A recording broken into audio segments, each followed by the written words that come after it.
This month, I prepare for the decoying season by going through all the equipment and the decoy patterns that I like to use. And we're back with butchering guru John Griffin as he shares his perfect venison burger recipes. Welcome to Fieldsports Ireland.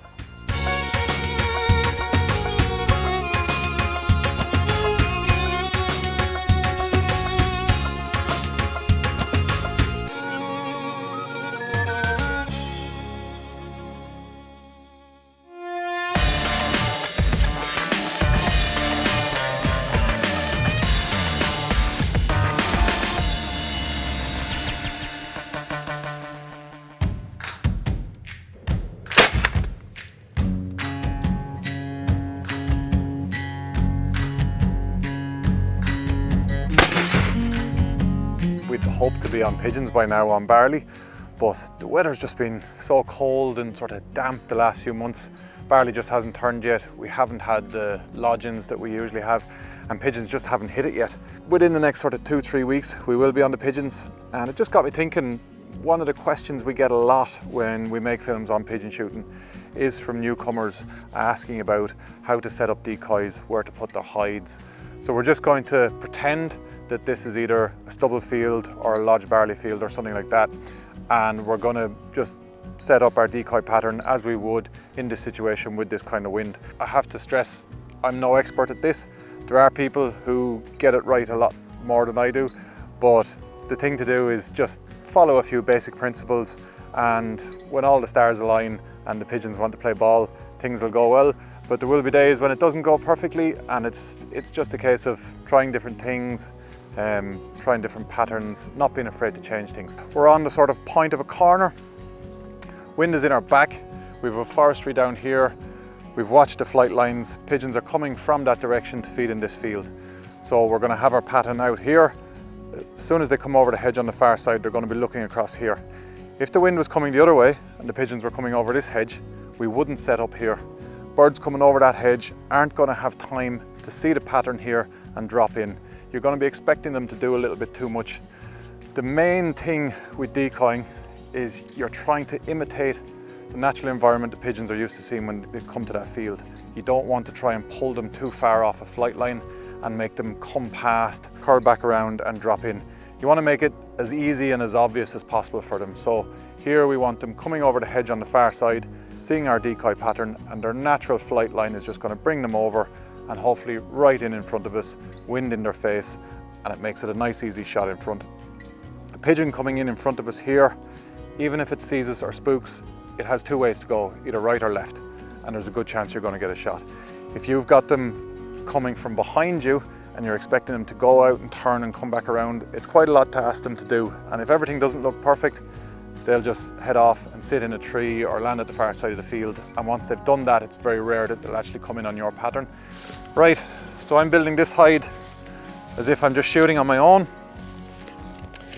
So I don't want it too big that it stands out too much, but I want it big enough that I can get in myself. Room for your dog back here, your extra gear.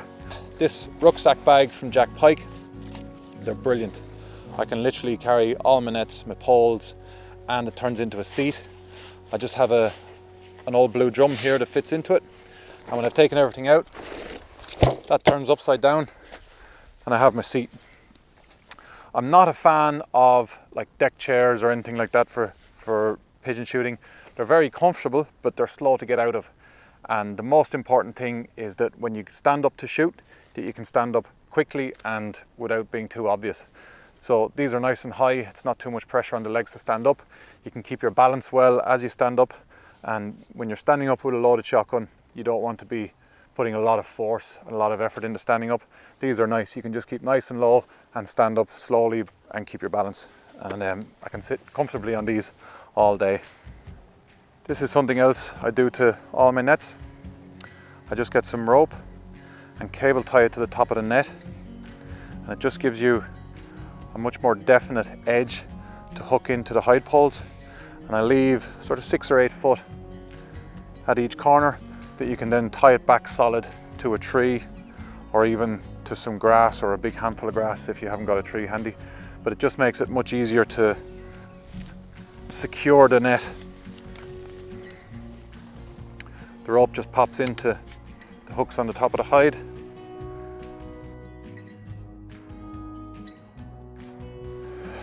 just have a look back and you can see if I'm in there now, we do need a bit more cover just around the bottom.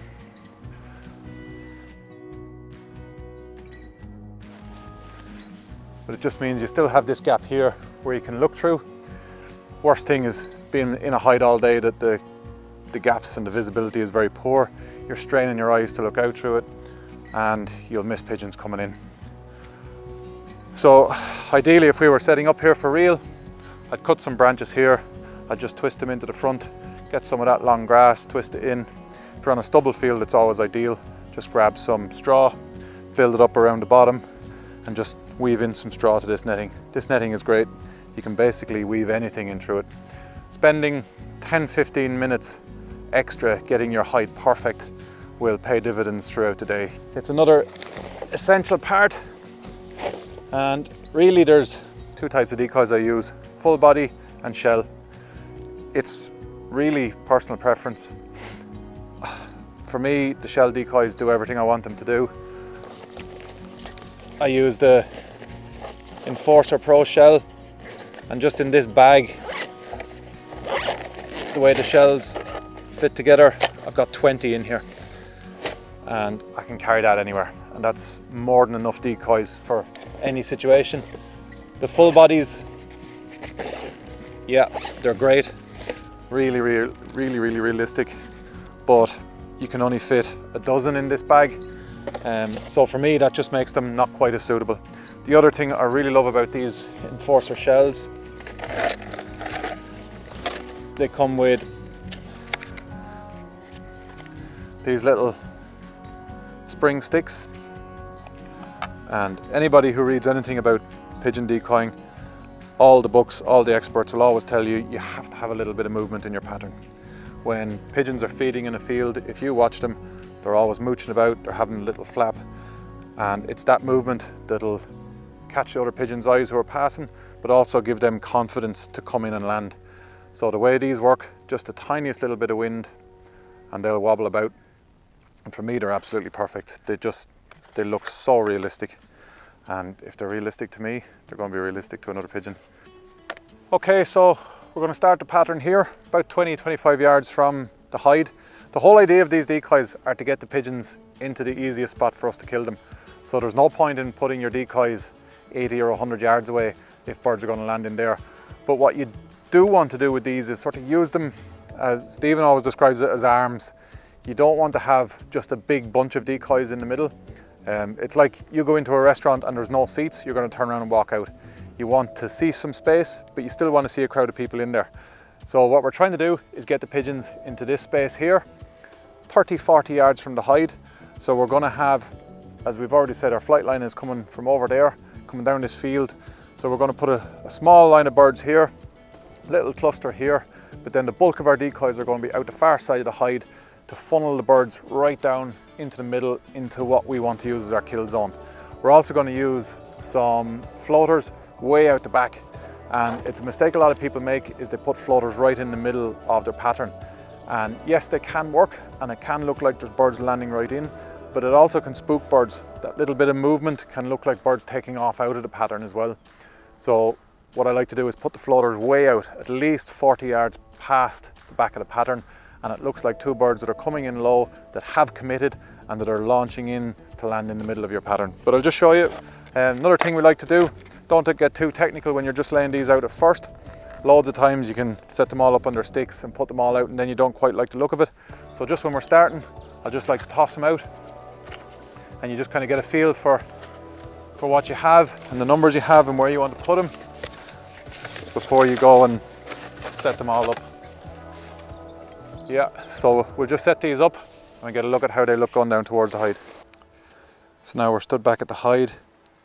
We have our leg out to the right, 20 yards to the closest bird, 40 yards exactly to the furthest bird. And on the left, we have our smaller leg, 20 yards to the closest, 40 yards to the furthest. So that gives us that whole middle area as our kill zone. Now we have our secret weapon, the new Enforcer flying decoy. And I used these last season to great effect. I thought they were absolutely brilliant. And they've actually brought out this new one, which has a different pole setup. Poles are square. Some people had an issue with these turning upside down in the old pole setup. Personally, I didn't have that issue that much once you could get them solid enough into the ground. But this system, yeah, it's definitely a lot easier to use, a lot easier to get it right. But basically these are one of their full body decoys that they've split, and you put in tail feathers and a wing each side.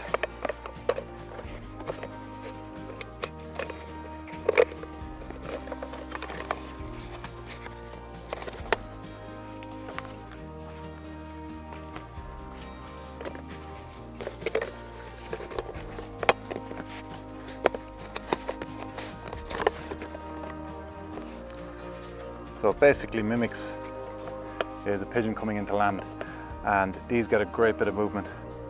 And the beauty of these, even the smallest bit of wind will give them really good movement. A dead pigeon on a cradle needs a lot of wind to get the movement. But these guys, because they're so light, even the smallest bit of wind will give great movement. Sometimes the birds just act exactly as we want them to. They'll come around, have a look, commit and dive in. And it's really important in those situations that you don't stand up or move until they're really committed and in range. Big mistake people make is looking through a net hide. You think the pigeon is in range and you jump up and it's still 60 yards away. It sees you jump up, flares away. You don't get a shot, or you're trying a shot at too long a range. So it's important just to keep your nerve. It can get exciting if you're a newcomer to it, or even if you're an old hand at it like us, you can still get excited. But it's keep your nerve, keep down, make slow movements, and if the birds are coming in nicely, there's no reason you shouldn't be killing them 30, 40 yards out in front all day. There are times when pigeons just won't commit. Either they don't want the field you're in, or they're just not liking something, and they'll sort of come for a flyby, which means they'll stay on their flight line and maybe just cross over the top of your decoys or the back of your pattern 50, 60 yards or more. Now we're into sort of a different league. We're into something similar to high pheasant shooting. Absolutely fantastic sport, but you need to be on your game and you need to be using the right gear to take these birds down. And yes, it's a lot of fun when it works and when you can hit them, but I would recommend using decent shells, bit of choke. I like to go up to 30, 32 gram. Even the Game Boar Pigeon Extreme, 35 gram for some of those long range pigeons. Just an awesome cartridge. Pigeons, even though we're mostly shooting them as a pest, they're a fantastic sporting bird and they deserve a lot of respect, and they deserve to be treated with respect by the hunter and at least use the kit that's going to kill them cleanly.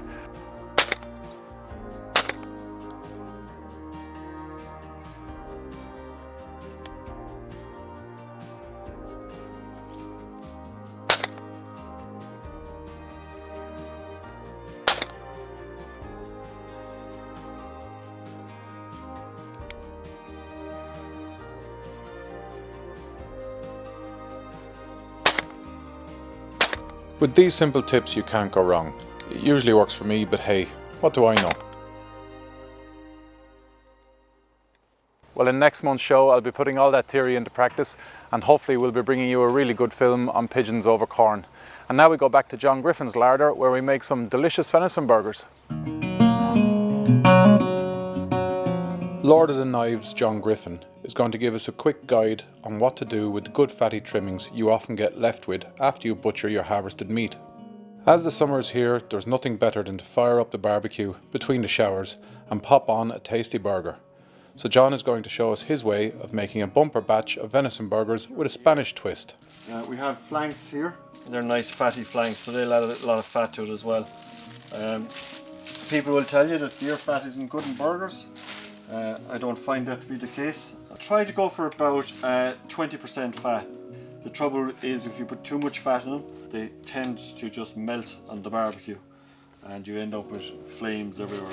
To save you washing up every time, freeze the best trimmings in batches, and just before the barbecue season starts, bring them all out and let them defrost slowly in a fridge, not getting them above 7 degrees Celsius. That way when your burgers are made, you can freeze them again. So you can see the amount of fat in this flank now. And that's brilliant for burgers. So you'll notice we're leaving the chunks of meat fairly big. We have a good industrial mincer, and it just eats through it. You can use a domestic kitchen mincer, but be prepared to keep buying new ones. If you're going to be a regular mincer, then you may want to think about picking up a second-hand industrial one. John's only cost him a couple of €100. He also has a massive stand mixer, but we know not everybody has room for one of those in the kitchen. We have a mixer, And a mincer in it. because not everybody has a Hobart mincer in their larder. We're going to mix it on the table like the old-fashioned way. The old-fashioned way. Yeah. For consistency, we all started out, you know, throwing breadcrumbs in and eggs in and onions and all sorts of things into them, and invariably at some stage you end up with inedible burgers because you just push it too far. So in recent years I've gone back to the butchering roots and just started using what we used many years ago from the butcher suppliers. So you buy a bag of this stuff and you get it for €3 or €4, and it has everything in it.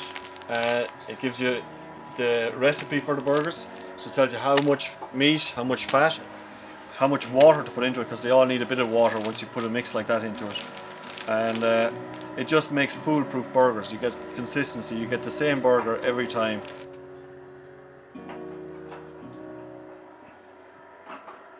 I'm going to add some chorizo flavouring to these burger supremes, just because we like it.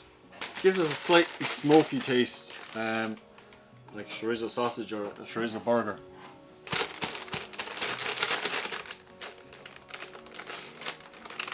We're not going to use any pork in this mix because we have enough fat going through it with those flanks.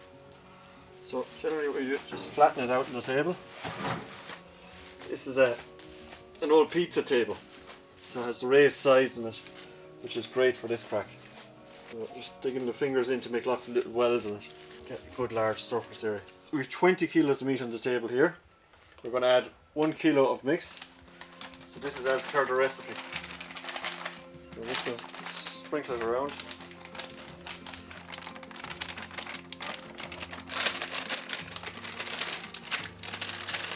Just our chorizo mix now going through it. Just break up any lumps in it.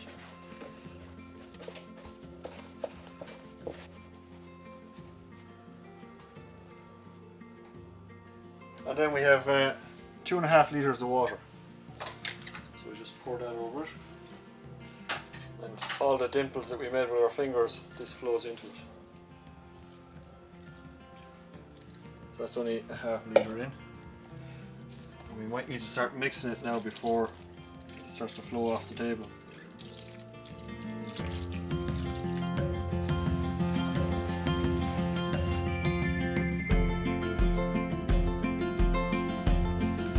Flatten it all out again.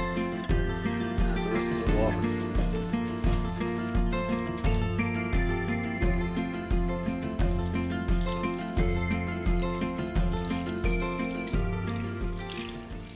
In the butchering trade, you'd often add a binder to this, which would sort of bind the meat together. The other way of doing it is just mixing the meat until the proteins start to break down and they form their own binding. So this is going to take a while.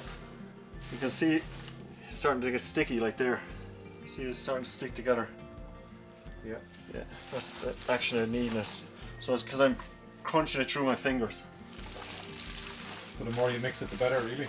Yeah, because there's nothing worse than your burgers disappearing down through the barbecue. And the more I mix it, the drier it's going to get.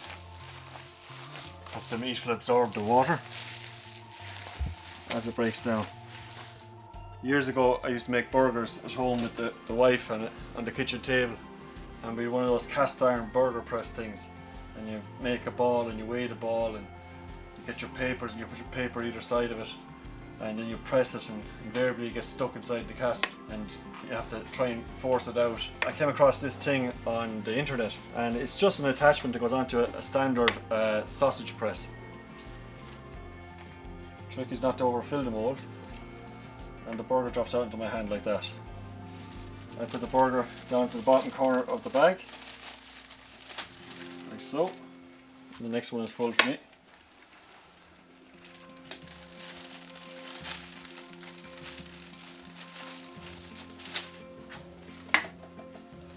make it faster, I suppose.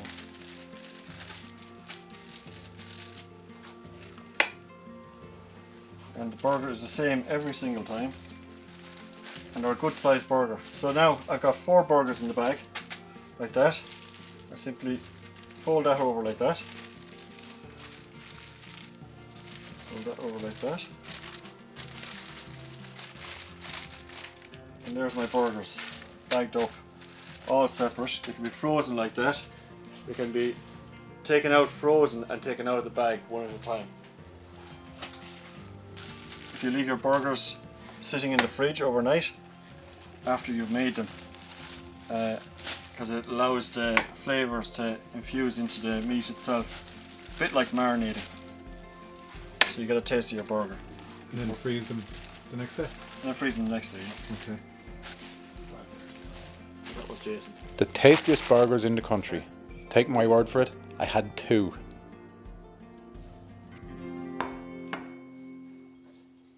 Well, thanks again to John there. Those burgers were absolutely delicious. Now this month also saw myself and Daniel heading over to Bisley in Surrey to compete in centrefire rifle competitions. It was my first taste of competitive rifle shooting and I really enjoyed it. And it got us thinking about what Irish deerstalkers can do during the summer when the seasons are closed to practice and just enjoy their shooting more. So we've decided to enter some PRS competitions, and Irish distributor Gowan and Bradshaw have come on board to support these films, and very soon you'll be seeing how we get on. Well folks, we were just about to go to air this evening when we got an interesting email from the NARGC about the proposed lead ban here in Ireland. I'd asked them for a quote, and this is what they have to say. All the representative organisations for gun licence holders have joined together on this issue in Ireland, as the proposal currently presented by the ECHA will be problematic and costly, and totally disproportionate to the alleged problem it seeks to address. The ECHA contention that this is a simple substitution issue where steel shot can replace lead shot is an opinion based on fiction rather than fact, and the reality is this will, if implemented, cost Irish citizens €156 million plus to use an inferior, dangerous product. The Irish state have no infrastructure in place in Ireland to proof guns, and the implication of this, if proceeded with, is that over 140,000 shotguns will be scrapped. This ECHA proposal that an EU-wide restriction is the most appropriate regulatory measure is a one-size-fits-all solution that is not proportionate to any known problem with lead in Ireland. In fact, a very recent survey in Ireland has shown a low prevalence of lead in the gizzards of ducks, 21 out of 1,191 or 1.75%. And those 21 only contained 1 pellet, which will not adversely affect ducks or any species. An analysis of lead shot use in Ireland also reveals very low usage in the wild, open environment, which makes this draconian EU proposed restriction totally disproportionate and unnecessary for Ireland. All Irish gun owners should talk to their politicians and point out the above and tell them that an EU-wide restriction is not appropriate for Ireland. Well, a big thanks to Dan Curley, Chairman of the NARGC, for that. And it's really quite a serious issue. Legislation in Europe to ban shooting with lead over wetlands has been in place for about 20 years. And Ireland is one of the few countries who have yet to take action. And my personal feeling is that this ban is going to be enforced at some stage. But where the problem is at the moment is what classifies a wetland, and whether that includes peat bogs, which we have a lot of here in Ireland. And it's something we really need to keep an eye on. But my personal feeling, as I said, is we are going to experience some sort of a lead ban here in Ireland. So it's something to take seriously as shooters. Do go to your politicians, make them aware of the amount of us who are shooters and that we feel very passionately about this, and we need to make sure they're fighting our cause. But that's it for this month. Thank you very much for watching, and we'll see you again soon.